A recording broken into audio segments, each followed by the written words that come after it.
Paz inverencial, hermanos. Estamos hoy nuevamente con ustedes en una cátedra de la Escuela Sociológica y específicamente tocando el tema de la doctrina del Cristo social. Esa doctrina del Cristo social, como todos saben, tiene una expresión de un vehículo de expresión social que el maestro dejó establecido. No es que nosotros lo estemos fundando, sino que eso lo dejó establecido y nos ha pedido que lo continuemos como sea, y eso fue su última voluntad. Así que estamos obligados y le pedimos al cielo que ojalá ya haya muchos hermanos que en los distintos países se vayan tomando conciencia de que nosotros no podemos seguir ni por la vía de un capitalismo salvaje, ni mucho menos por el camino de un comunismo estatista que oprime también al pueblo. Eso no lo podemos seguir haciendo. Ni vamos a buscar el camino del centro porque eso es muy mal interpretado. El centro para la gente es como que no irse ni para un lado ni para el otro, y eso no es así. El centro es cuando la persona trabaja incesantemente buscando su centro de gravedad permanente, buscando el cristocentrismo. Esa es la verdad, y es pues importante que esto lo tengamos bien claro. Hay algo que yo quiero como llamar la atención un poco. Hay algunos hermanos que han establecido las líneas del POSCLA. Pero lastimosamente estos hermanos no trabajan con lo que es la doctrina del postcla, la ideología postclista, la enseñanza postclista, no. Estos hermanos los veo yo, es como si fueran noticieros, como si fueran agencias de noticias o agencias de publicidad.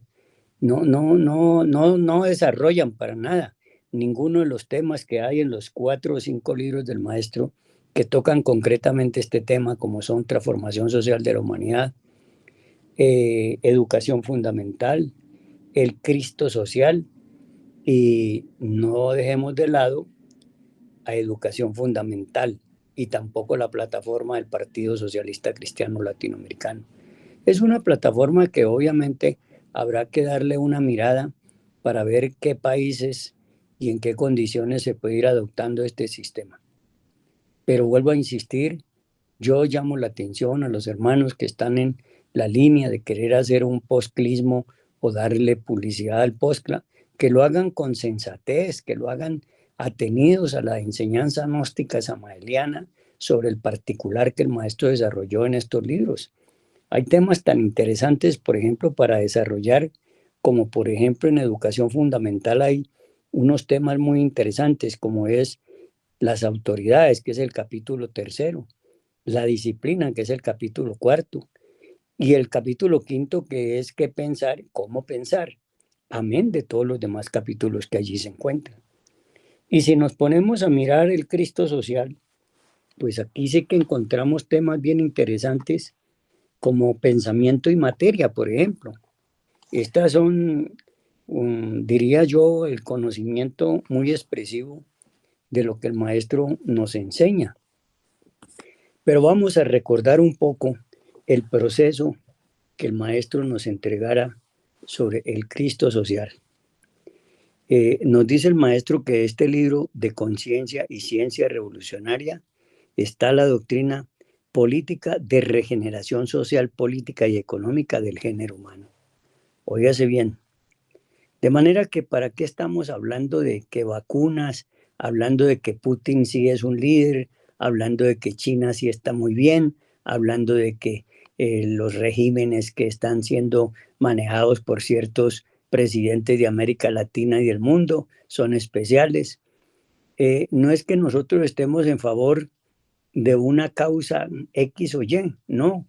Lo que sucede es que nosotros tenemos que mirar hacia los dos lados y hacia el centro, porque los dos lados y el centro no son más que la repetición de la repetidera en estos procesos de politología.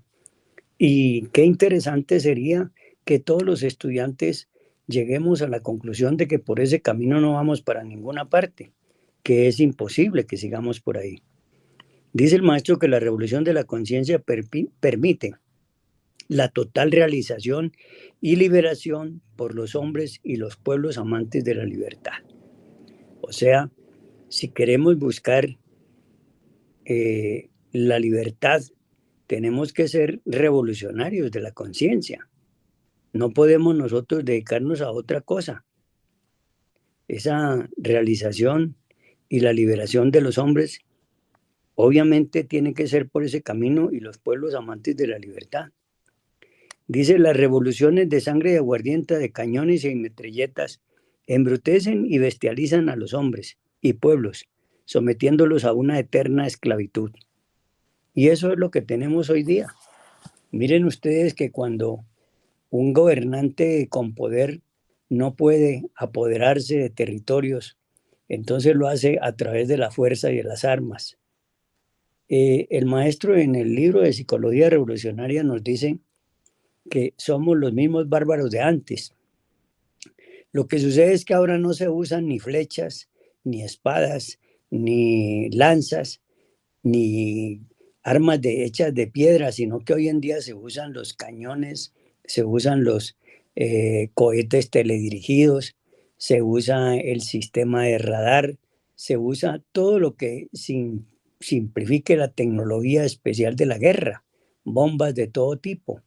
De manera que no es la barbarie y la forma, digamos, perversa como sucedió antaño cuando se tomaban ciertos pueblos, se tomaban otros pueblos y los sometían y tomaban a las mujeres como prisioneras de guerra.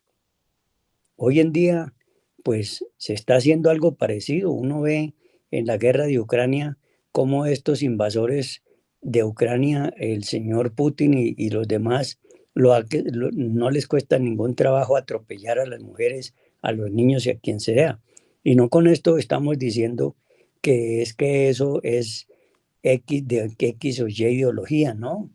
Es la barbarie, es el ego matón, es el ego invasor, es el ego que se manifiesta con la codicia de poder, es el ego que quiere ampliar sus territorios apoderándose de más territorios. No es capaz de arreglar las cosas con un diálogo, sino que es el diálogo que él quiere imponer y si no es así, entonces invaden las naciones a través de eso. Eso lo hicieron potencias, esas dos potencias, tanto la potencia americana como la potencia soviética, lo hicieron en años y días pasados. De manera que en eso tenemos que tener el más grande de los cuidados para no caer en esas situaciones tan graves. Las revoluciones de sangre y de aguardiente, de cañones y de metralletas embrutecen y bestializan al hombre, a los hombres y pueblos sometidos a una eterna esclavitud. Y dice el maestro, este libro, El Cristo Social, contiene síntesis de la política, de la poliética socialista, de un cambio radical para la humanidad. Observen pues ustedes que cuando el maestro menciona un cambio radical, nos está invitando es a la eliminación del agregado psicológico. Entonces no podemos pretender hacer doctrina del Cristo social y fundar el vehículo de expresión social, el POSCLA, a través de los mismos métodos que hoy en día maneja y coordinan las fuerzas que no tienen nada que ver con este proceso de la verdadera transformación radical y social. Por esa misma razón, es que yo insisto mucho en decirle a las personas que nosotros no podemos hablar del Cristo social y meterle a eso toda una maraña de cosas que no tienen nada que ver. Incluso hoy leía yo un mensaje donde se quería exaltar el comunismo eh, escrito y pregonado por Carlos Marx. Eso es increíble que haya gente dentro de la enseñanza gnóstica que quiera mezclar la política del Cristo social y el POSCLA con esos sistemas retardatarios y retrógrados que lo único que han servido es para esclavizar a los pueblos. El capitalismo esclaviza a los pueblos a través de la ambición y la codicia, del dinero y del poder. Y de igual manera hacen los que están enarbolando hoy en día la ideología llamada socialismo del siglo XXI. Ese es un sistema que se ha cambiado y se ha establecido cambiando la forma didáctica y metodológica que usaron en el siglo pasado los comunistas marxistas leninistas, quienes desarrollaron un sistema que se llamaba la explosión. Es decir, que ellos usaban el sistema de la introvisión y se metían dentro del sistema para reventar el sistema. Hoy en día no se hace eso. Hoy en día se va gestionando una ideología dentro de las masas para hacer la implotación. Y ese sistema ya está funcionando en varios países.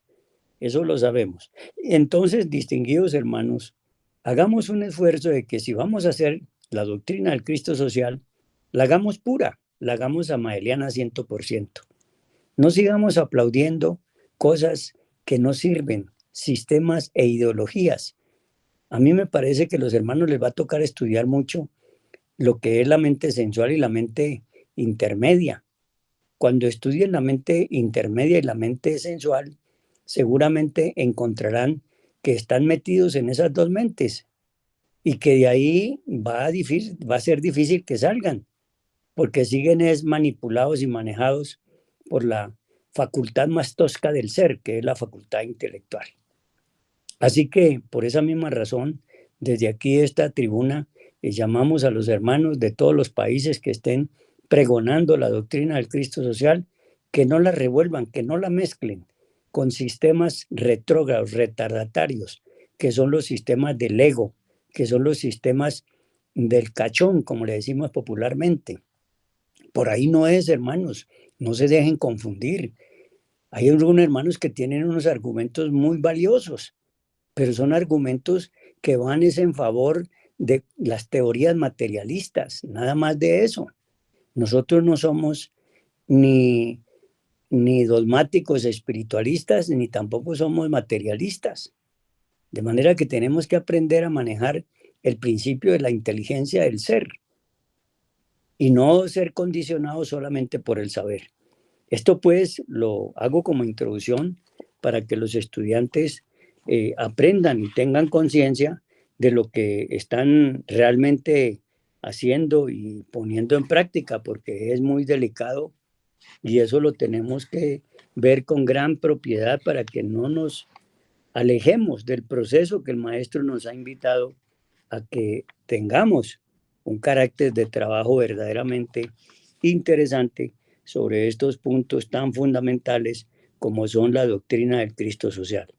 A propósito de eso, quiero informarles a todos los que nos escuchan que Colombia tiene pendiente la realización del segundo Congreso Internacional de la Doctrina del Cristo Social, porque el primer congreso lo hicimos en San Salvador en el mes de agosto en el año 2019 y habíamos quedado asignados con la realización del segundo congreso aquí en Colombia, aquí en Bogotá. Y ese encuentro internacional aquí en Bogotá se tenía que hacer el año pasado, pero no se pudo por el asunto de la llamada pandemia que todos sabemos. Por eso ahora que ya esto se calme, este último alboroto que tienen rebotado, están rebotando, están viendo a ver cómo siguen sacándole más plata a los estados y empobreciendo y arruinando a los estados a través de meterles vacunas y esos laboratorios no los llena nadie. Son como dicen por ahí, son pozos sépticos sin fondo. Es imposible que le echen y lo que le echen, todos se lo tragan y nada más. De manera que sobre eso nosotros tenemos que hacer un esfuerzo para que de esa manera logremos un trabajo verdadero. Voy a iniciar la cátedra con un tema muy interesante que tiene que ver con lo que estaba diciendo ahora sobre la temática de pensamiento y materia. Así se titula esta cátedra. Voy a leer algunos apartes y luego miraré otros temas. Nos dice el maestro lo siguiente: pensamiento y materia. Este es el capítulo 53. Dice: el idealismo fantástico y utópico de Marx parte del criterio equivocado de que la materia es lo primario. Óigase bien, que la materia es lo primario, ya que según su manera de pensar, la materia es lo primario, la fuente viva de donde derivan las sensaciones, las percepciones y la conciencia. No se puede uno, ya conociendo esta enseñanza, dejarse arrastrar por semejantes postulados que no tienen una base fundamental de nada, porque son simplemente especulaciones ideológicas rebuscadas que este fundador del marxismo hiciera y lanzara como gran cosa para contaminar a la humanidad, dizque para salvarla de un capitalismo salvaje, y lo que se hizo fue establecer un sistema mucho más perverso como es el sistema comunista totalitarista, donde solamente se puede hacer lo que el Estado diga. Se pierde totalmente la iniciativa privada. El capitalismo no siendo el mejor sistema, porque tampoco lo es, puesto que se explota mucho a las gentes más necesitadas, pero por lo menos en cierta forma hay un pensamiento mucho más libre que el que ocurre en estos sistemas que ya hemos enunciado. Entonces, fíjense lo que nos dice el maestro. El idealismo fantástico y utópico de Marx, óigase bien, el idealismo fantástico y utópico de Marx parte del criterio equivocado de que la materia es lo primario, ya que según su manera de pensar, la materia es lo primario, según la manera de pensar de Marx, ¿no? Es lo primario. La fuente viva de donde derivan las sensaciones, las percepciones y la conciencia. Ave María, se necesita que uno tenga mucha astucia para enredar a la gente en esto, pero claro, la gente que está zambullida allá, metida en esa mente sensual, que es la única que recibe la información a través de los sentidos, o de esa mente intermedia, que es la mente de las creencias. Y no solamente esa mente intermedia se puede hablar de las creencias religiosas, no, hay que hablar también de las creencias filosóficas, de las creencias sociológicas. Y combinando esas dos cosas, la mente sensual con la mente intermedia, se ve claramente cómo aparece esta clase de mentiras que no tienen ningún fundamento, siempre y cuando lo veamos desde el tenor de un conocimiento superior a la mente intermedia y a la mente sensual. ¿Y cuál es ese conocimiento? El conocimiento de la dialéctica del ser, y no quedarnos solamente en la dialéctica del saber. Marx falsea lo lindo, Marx falsea a lo lindo y cree que la conciencia es lo secundario, lo derivado, ya que según sus teorías resulta la conciencia siendo nada más que el reflejo de la materia, la imagen reflejada del ser.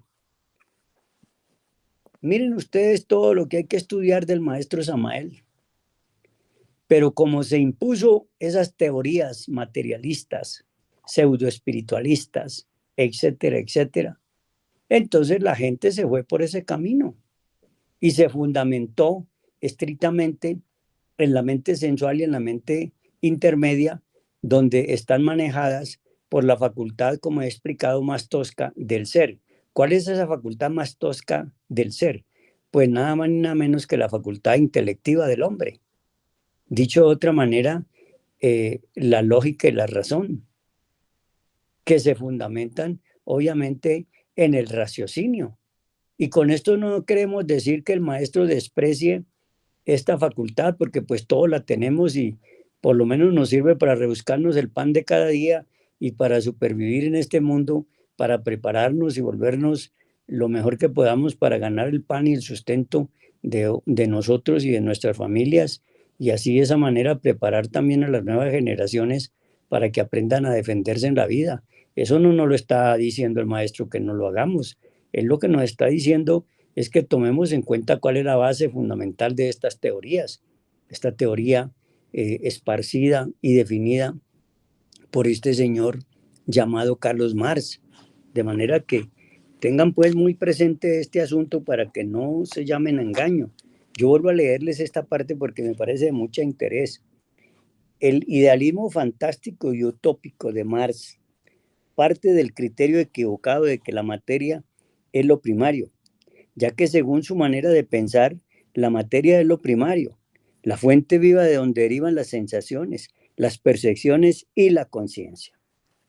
Esto intelectualmente lo entendemos seguramente, pero no es solamente entenderlo intelectualmente, porque ahí lo que estamos haciendo es contemplándolo con la facultad intelectual solamente, pero tenemos que ir más profundo.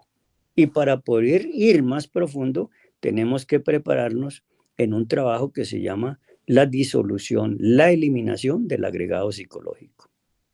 Con la disolución, la eliminación del agregado psicológico, entonces vamos a despertar. Tenemos que despertar. Y si a eso le agregamos un buen trabajo en la alquimia sagrada, pues entonces tenemos la energía suficiente para pedirle a la Divina Madre Kundalini que nos ayude a decapitar, a arrasar, a destruir estos elementos subjetivos que nos impiden liderar por los caminos de una realidad objetiva a estas naciones, a estos pueblos, a estas razas del planeta Tierra. Pero agrega además el maestro aquí que Marx fantasea lo lindo y cree que la conciencia es lo secundario, lo derivado. Imagínense ustedes los estudiantes gnósticos que están hablando del marxismo, diciendo que sí, que es que no supimos entender a Marx, que no sé qué. Yo me quedé sorprendido de ver esos análisis racionalistas de personas que están todavía muy manejadas por esa mente subjetiva y por esa mente intermedia. Marx fantasea lo lindo y cree que la conciencia es lo secundario, lo derivado, ya que según sus teorías resulta la conciencia siendo nada más que el reflejo de la materia, la imagen reflejada del ser. ¿Cómo le parece a ustedes poner al ser? Si nosotros tenemos vida, no es porque la materia nos dio la vida, no, la materia lo que hace es conjugarse con los poderes superiores que hacen la creación de esa fuerza creadora para traer a este mundo la vida, la existencia. Pero bueno, eso es interesante que lo vayamos analizando. Nos dice el maestro lo siguiente: esta forma de razonamiento marxista es de hecho totalmente subjetiva e incipiente.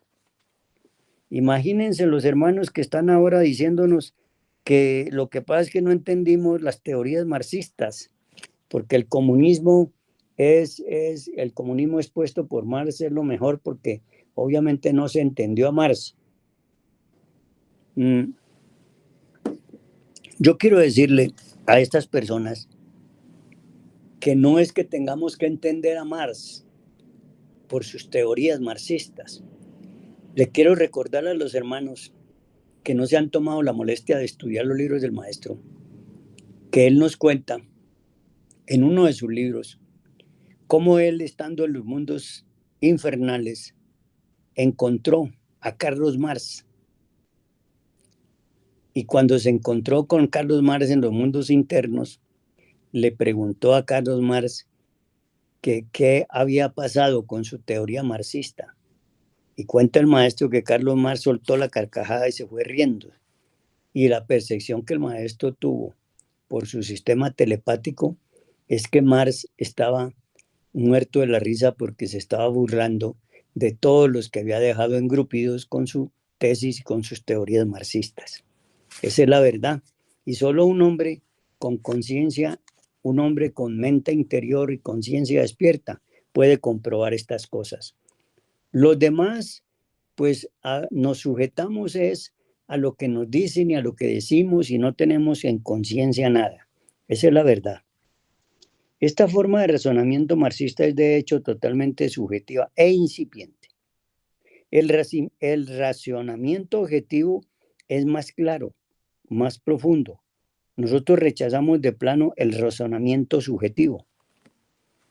¿Y por qué se le llama razonamiento subjetivo?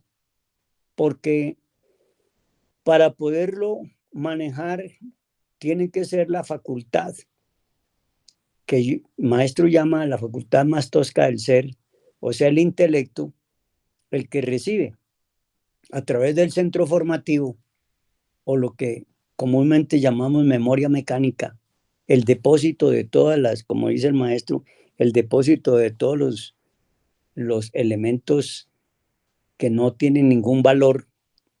Y entonces ahí se van formando todos estos raciocinios y razonamientos y aparecen en la faz de nuestra convivencia como cosas muy importantes, pero que son importantes simplemente porque quienes las razonan, quienes las estudian, quienes las analizan, están convencidos que están en la verdad.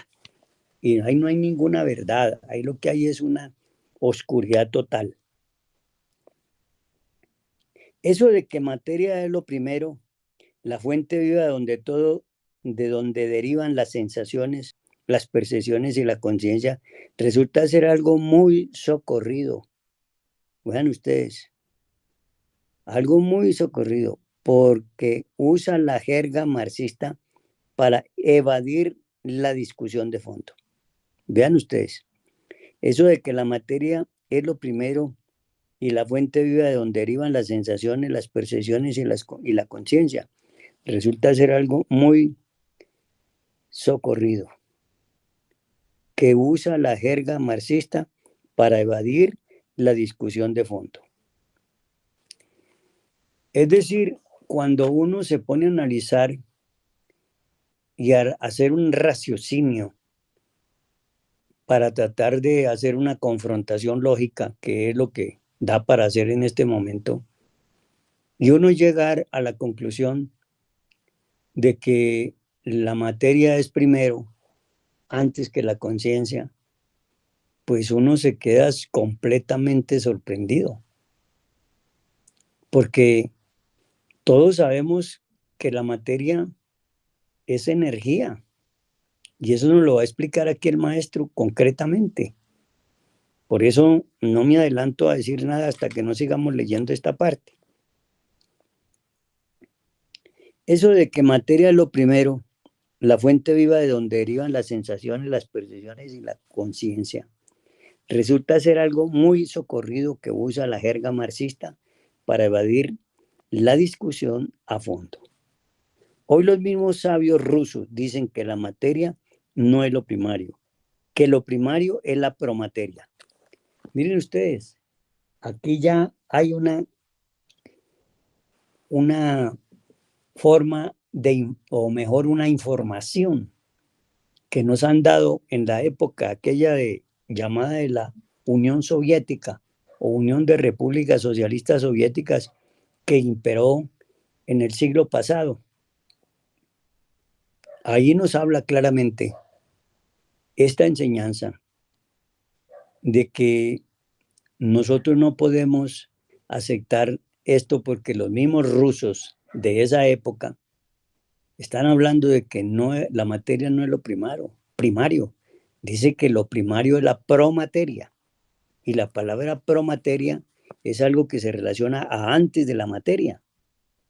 Hoy los sabios rusos dicen que la materia no es lo primario, que lo primario es la promateria. La promateria del señor sabio ruso, Jorge Lasitsky, es energía. Oigan lo que estaba yo ahora comentándoles. La llamada materia, en última síntesis, se convierte en partículas eléctricas o corpúsculos eléctricos. Óigase bien, la materia se convierte en partículas eléctricas o corpúsculos eléctricos o partículas eléctricas. Ya ahí vemos que ahí hay una conformación mucho más, diríamos, menos densa y más sutil de lo que se podría llamar materia. Entonces, por ese camino estamos mal.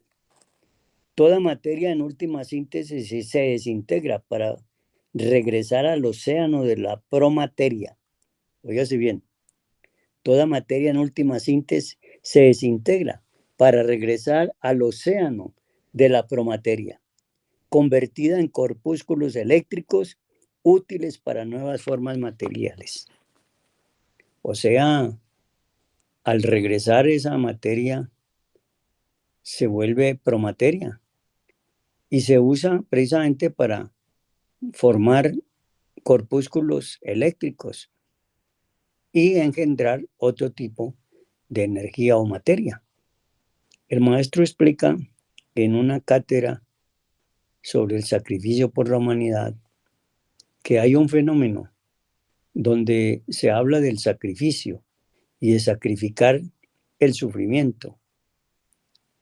Y cuando habla de eso nos explica claramente que hay un proceso que es, el maestro lo llama un proceso psíquico cósmico, y que ese proceso psíquico cósmico que él está hablando allí es precisamente en el que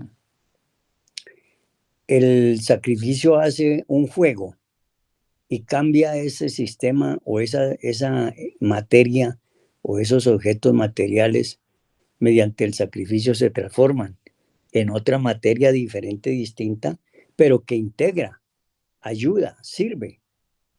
Y esa parte es la que él denomina muy claramente como el sacrificio o sacrificar precisamente el dolor, sacrificar el sufrimiento, etcétera, etcétera. Y nos pone como ejemplo de eso, de la transformación de la materia, en lo siguiente, nos habla de cómo el carbón se utilizaba antiguamente para procesarlo en máquinas locomotoras que movían el ferrocarril. Y últimamente el mismo petróleo, mediante un sistema de combustible que también, al sacrificarse el petróleo o el carbón, aparecía una nueva fuerza, y que esa nueva fuerza era la que le daba el impulso a esas máquinas para tener la velocidad y el movimiento que tenían. Ahí pues vemos claramente ese proceso que no es descartable bajo ningún punto de vista sobre lo que aquí el maestro no está hablando. Así pues que la promateria es lo primario. ¿En qué quedan las afirmaciones dogmáticas de Marx? ¿En qué queda su materialismo? Oigan bien eso, hermanos, para que no sigamos metiéndonos o tratando de meter en la enseñanza gnóstica términos, palabras, ideas que no corresponden a la filosofía expresada por nuestro gran avatar, el venerable maestro Samael Aun Weor. Vean ustedes, nos dice así lo siguiente el maestro: si un edificio se le quitan los cimientos, las bases, ¿en qué queda el edificio? El edificio materialista se ha quedado sin bases, óigase bien, sin cimientos, porque la materia no es lo primario es la promateria. La razón objetiva que nos indica con precisión total que la conciencia es energética y por lo tanto anterior a la materia, la conciencia es lo primario y la materia es lo secundario. Claro. Si la conciencia es energía, es una energía superior que al descender se convierte en otro tipo de energía para darle forma a la promateria. Y la promateria le da forma a la materia. Eso sí es el orden que debe tener las cosas. La razón objetiva nos indica con precisión total que la conciencia es energética y por lo tanto anterior a la materia. La conciencia es lo primario y la materia lo secundario. Entonces no podemos seguir aceptando la tesis de don Carlos Marx de que primero es la materia y que la conciencia es lo último. Está totalmente equivocado. La materia es energética, energía condensada. Antes de la materia solo existe promateria, es decir, la energía. Y esa energía, que es la promateria, se condensa para volverse materia. Si nosotros nos ponemos a analizar como criaturas vivas de este universo, cómo llegamos aquí a este mundo, vemos que el origen pues está en un hombre y en una mujer, pero que antes de que estén en un hombre y una mujer, son promateria. No hay nada que discutir, son promateria. Y luego se van formando y se van materializando en forma densa en el proceso del aparejamiento de las criaturas, de las personas, del hombre y la mujer, y entonces engendran esa energía que se convierte en un feto y luego se desarrolla como una nueva criatura. Ahí se puede establecer perfectamente eso. De manera que mucha gente se está reventando la cabeza para buscar es que el origen del hombre y no se da cuenta cuál es el origen del hombre. El origen del hombre es claramente está establecido también en la promateria. La razón objetiva nos indica con precisión total que la conciencia es energética y por lo tanto anterior a la materia. La conciencia es lo primario y la materia lo secundario. La materia es energía condensada. Antes de la materia solo existe, óigase bien, solo existe antes de la materia la promateria, es decir, la energía. La conciencia es lo primario porque ella es energética. Ahí tenemos pues un sistema para desbaratarle toda la dialéctica marxista a aquellos que presumen de ser muy sabios porque simplemente se aprenden de memoria los escritos de Karl Marx en ese famoso libro llamado El Capital. La conciencia es lo primario porque ella es energética. Lo exterior solo es la proyección de lo interior. Lo material es la condensación de lo energético. Esto de que lo interior es lo exterior es una máxima que también explicó con gran capacidad ese gran hombre llamado Don Emmanuel Kant, donde escribió Crítica de la razón pura y crítica de la razón subjetiva. Y ahí se ve claramente ese proceso, ¿no? Dice, lo exterior solo es proyección de lo interior. La materia es la condensación de lo energético. Lo exterior, nuestras percepciones, nuestras sensaciones, son únicamente la exteriorización de nuestra conciencia. Óigase bien eso. Lo exterior, nuestras percepciones, nuestras sensaciones, son únicamente la exteriorización de nuestra conciencia. Claro, la conciencia despierta, pues tiene la razón objetiva. Y la conciencia dormida tiene la razón subjetiva. Eso también hay que dejarlo claro, para que nadie se engañe con ese precepto, en esas circunstancias, ¿no? Lo exterior, nuestras percepciones, nuestras sensaciones, son únicamente la exteriorización de nuestra conciencia. Lo exterior, nuestras percepciones, nuestras sensaciones, son únicamente la exteriorización de nuestra conciencia. Escuchen bien eso.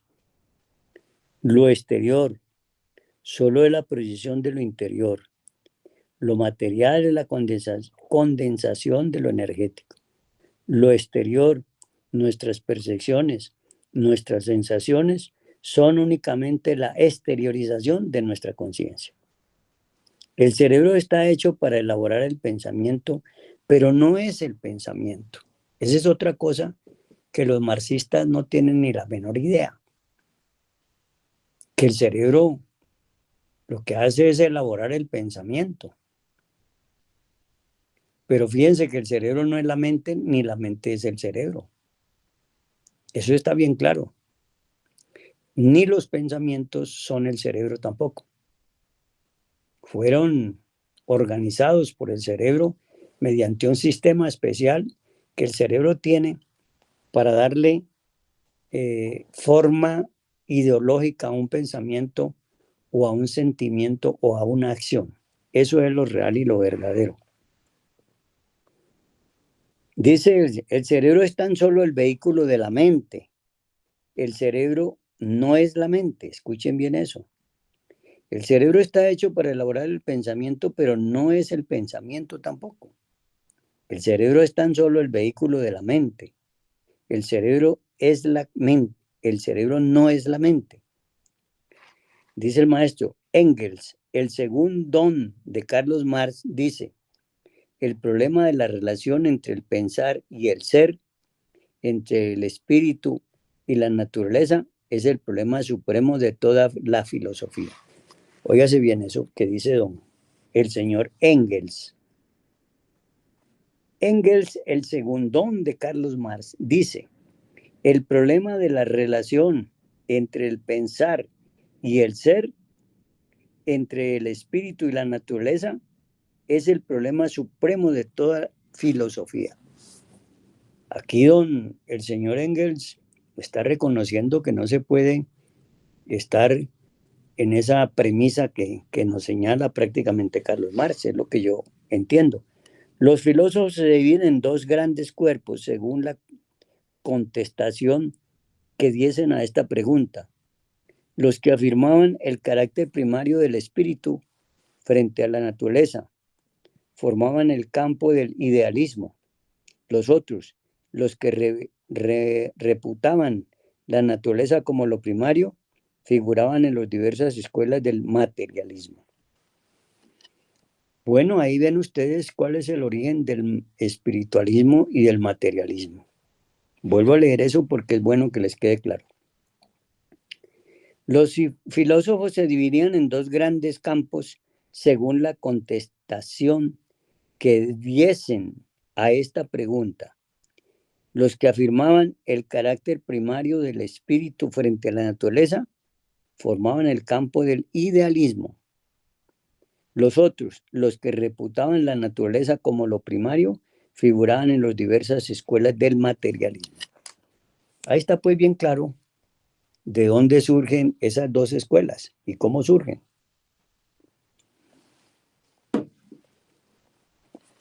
El maestro nos dice, por estas palabras de Engels, podrá el lector comprender el incipiente razonamiento materialista de este señor. Dichas palabras parten de incompletas informaciones porque este señor jamás supo que el espíritu universal es el fuego. La naturaleza no puede existir sin el fuego, y esto está demostrado. El espíritu universal no puede estar ante la naturaleza porque la destruiría. El espíritu universal no puede estar ante la naturaleza porque la destruiría. El espíritu universal está dentro de la naturaleza y en su fundamento porque el mundo solo es una condensación del fuego. Esta es otra cosa difícil de entender. Explicarle a los materialistas e incluso a los mismos espiritualistas este proceso de la existencia como elemento primario del fuego es muy difícil. No creo que lo acepten con tanta facilidad. Nosotros aseguramos que los que afirman el carácter primario del fuego dentro de la naturaleza son los realistas. Claro, vean ustedes lo interesante que resulta pues este estudio. El espíritu universal está dentro de la naturaleza y su fundamento porque solo es una condensación del fuego. Nosotros aseguramos que los que afirman el carácter primario del fuego dentro de la naturaleza son los realistas. Nosotros decimos que los que afirman que la naturaleza es lo primario y el fuego o espíritu universal de vida lo secundario son los fanáticos utópicos. Fanáticos utópicos, óigase bien. Si la energía es lo primario y la materia lo secundario, el pensamiento no es un producto del cerebro. Si la energía es lo primario y la materia lo secundario, el pensamiento no es un producto del cerebro. Está demostrado en física que la energía es siempre lo primario. El pensamiento es energético y por lo tanto puede separarse del cerebro. La transmisión del pensamiento ya está demostrada. Marx creyó absurdamente que era imposible separar el pensamiento de la materia, pero las investigaciones psíquicas han demostrado lo contrario. El pensamiento puede separarse de la materia pensante, porque el pensamiento es energético. Nadie puede impedir el fluir de las ondas del pensamiento. Ya se están inventando telementores para medir la intensidad vibratoria de las ondas del pensamiento. Las ondas de la mente viajan a través del tiempo y del espacio y pasan de un cerebro a otro, y esto está ya demostrado. Los laboratorios de parapsicología están demostrando que el pensamiento puede separarse del cerebro. Actualmente existen laboratorios parapsicológicos donde se hacen progresos asombrosos. Marx jamás estudió parapsicología. Marx fue un ignorante. Bueno, hermanos, hasta aquí creo que hemos llegado a... Termino rápidamente leyendo las pocas partes que faltan de este capítulo, pero no quiero terminar esta cátedra sin leer algo que me parece de mucha importancia en relación con tres temas que les analicé a ustedes ahora, que son el capítulo de las autoridades, la disciplina y qué pensar y cómo pensar. Pues voy a leer alguna introducción muy rápida de cada uno de estos temas. En el capítulo tercero sobre las autoridades nos dice el maestro lo siguiente. Vamos a oírlo. Pónganle atención. ¿Por qué razón hago esto? Para ver si los hermanos que están metidos en el tema de darle fuerza al POSCLA, esta emancipación, pues nosotros tengamos cuidado con esto. Mire lo que nos dice el maestro. El gobierno posee autoridad, el Estado posee autoridad, la policía, la ley, el soldado, los padres de familia, los maestros, los guías religiosos, etcétera, poseen autoridad. Existen dos tipos de autoridad. Primera, autoridad subconsciente. Segunda, autoridad consciente. Eso quería leerlo para que nos demos cuenta nosotros que estamos en este planeta y nos demos cuenta que la autoridad que nos rige a todos es una autoridad subconsciente, no es una autoridad consciente. Vean ustedes. Entonces, existen dos tipos de autoridad. Primera, autoridad subconsciente y segunda, autoridad consciente. De nada sirven las autoridades inconscientes o subconscientes. Necesitamos con urgencia autoridades autoconscientes. Las autoridades inconscientes o subconscientes han llenado el mundo de lágrimas y dolor. En el hogar, en la escuela, en las autoridades inconscientes abusan de la autoridad por el hecho mismo de ser inconscientes o subconscientes. Los padres y maestros inconscientes hoy por hoy solo son ciegos, guías de ciegos, y como dicen las Sagradas Escrituras, irán todos a parar de cabezas al abismo. Padres y maestros inconscientes nos obligan durante la infancia a hacer cosas absurdas, pero que ellos consideran lógicas. Dicen que eso es para nuestro bien. Los padres de familia son autoridades inconscientes, como lo demuestra el hecho de tratar a los hijos como basura, como si ellos fueran seres superiores a la especie humana.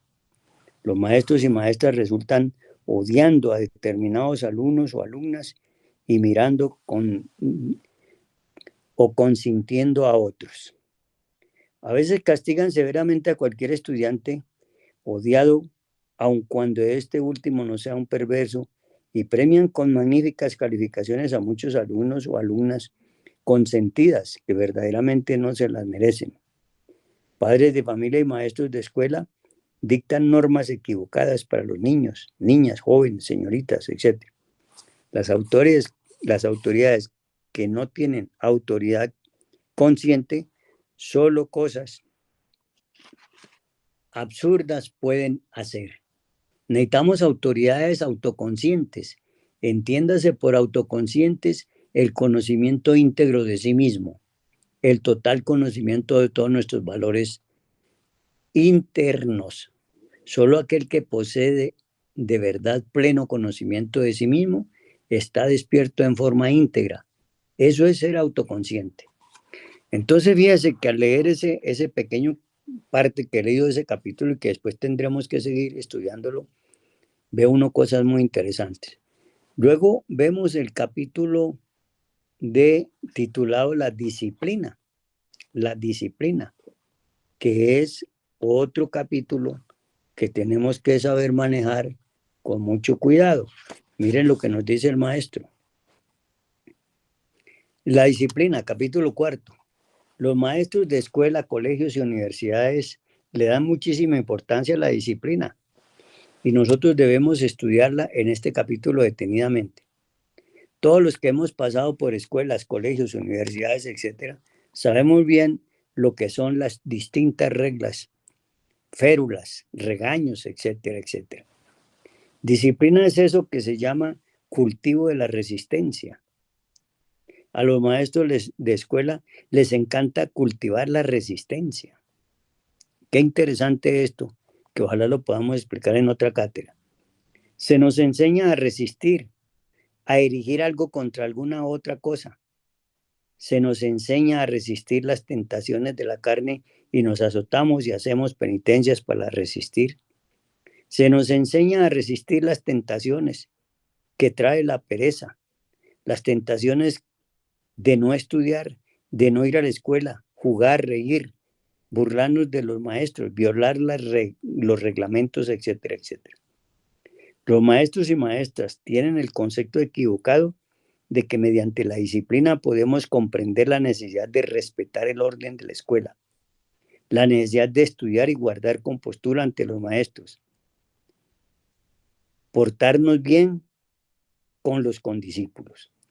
Existe entre la gente el concepto equivocado de que cuando más resistimos, cuanto más rechazamos, nos hacemos más y más comprensivos, libres y plenos, victoriosos.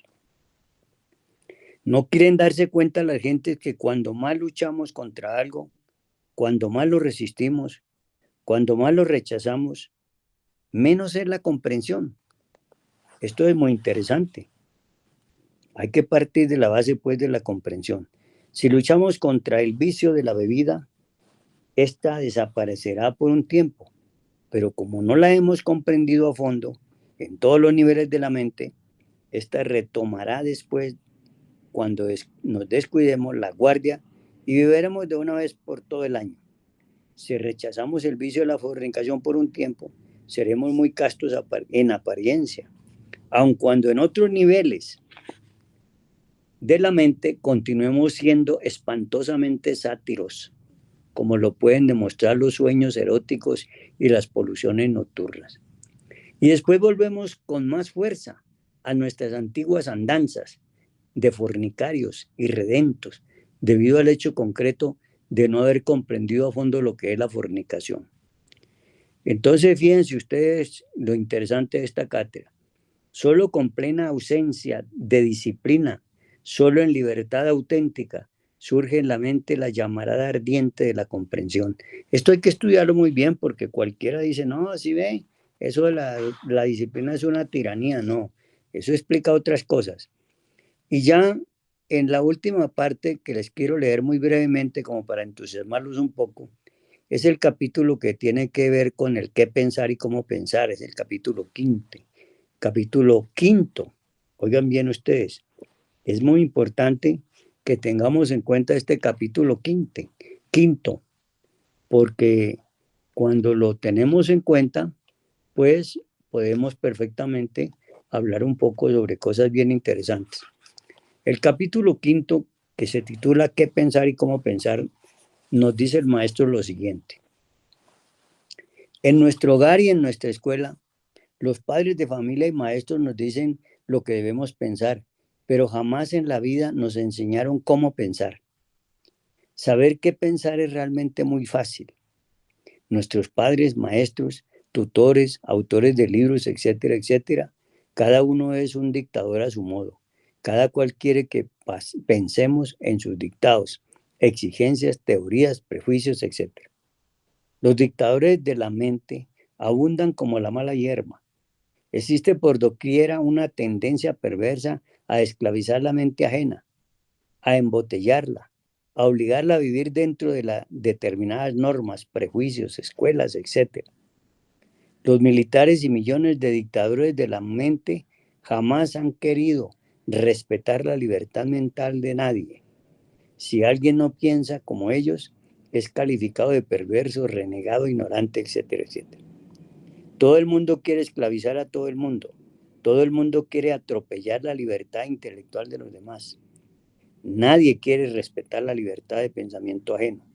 Cada cual se siente juicioso, sabio, maravilloso y quiere, como es natural, que los demás sean como él, que lo conviertan en un modelo, que piensen como él. Se ha abusado demasiado de la mente. Observad a los comerciantes y su propaganda a través del periódico, la radio y la televisión. La propaganda comercial se hace en forma dictatorial. Compre usted jabón tal, zapatos tal, tantos pesos, tantos dólares. Compre ahora mismo, inmediatamente. No lo deje para mañana. Tiene que ser inmediatamente. Solo falta que le digan, si no obedece usted, lo metemos en la cárcel y lo asesinamos. El padre que quiere meterle al hijo sus ideas a la fuerza y el maestro de escuela engaña y castiga y pone bajas calificaciones si el muchacho o la muchacha no aceptan dictatorialmente las ideas del maestro.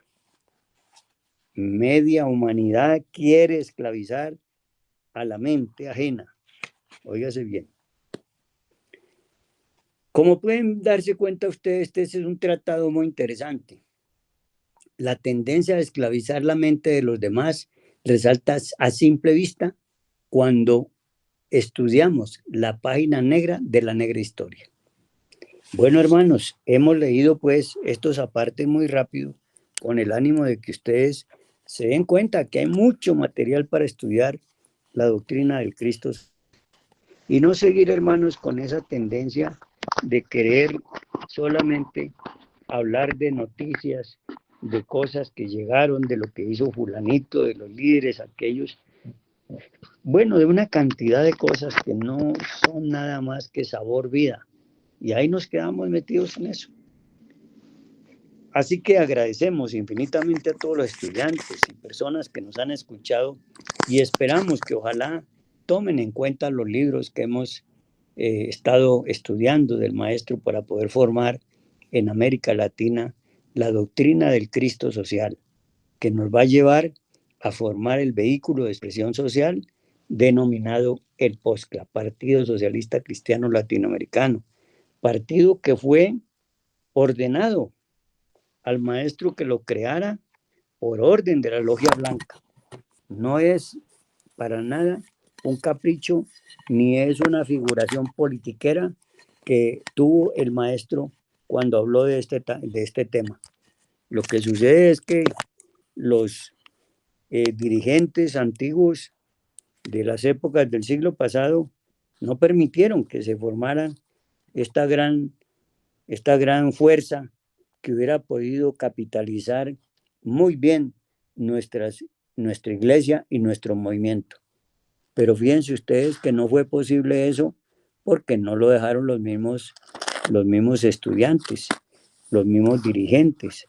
Hoy día tenemos un sistema distinto y diferente y posiblemente nos dé la posibilidad de hacer este movimiento internacional que sería maravilloso que lo pudiéramos poner a funcionar y que nos diera los resultados que el maestro pide que tengamos en cuenta. Pero desgraciadamente nosotros no estamos haciendo ningún esfuerzo porque esto sea posible. Esa es la verdad que tenemos que aceptarla, gustenos o no nos guste.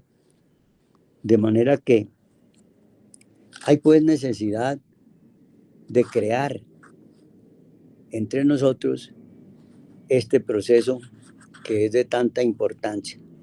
Así que los invito, hermanos, a que en la próxima cátedra hablemos precisamente sobre esta temática. Bueno, hermanos, una feliz noche para todos. Los esperamos mañana en la cátedra que hacemos de segunda cámara y que se titula El mundo de la mente, que estamos desarrollando. Esta cátedra la vamos a hacer mañana a las 2 de la tarde. Así que espero que todos nos acompañen, y también el domingo en la misa gnóstica a las 9 de la mañana y en la cátedra a las 11 de la a las 10 de la mañana. Inmediatamente termine la misa, hacemos la cátedra, porque en Colombia se van a llevar a cabo este domingo las elecciones para elegir presidente de la República. Paz inverencial, hermanos.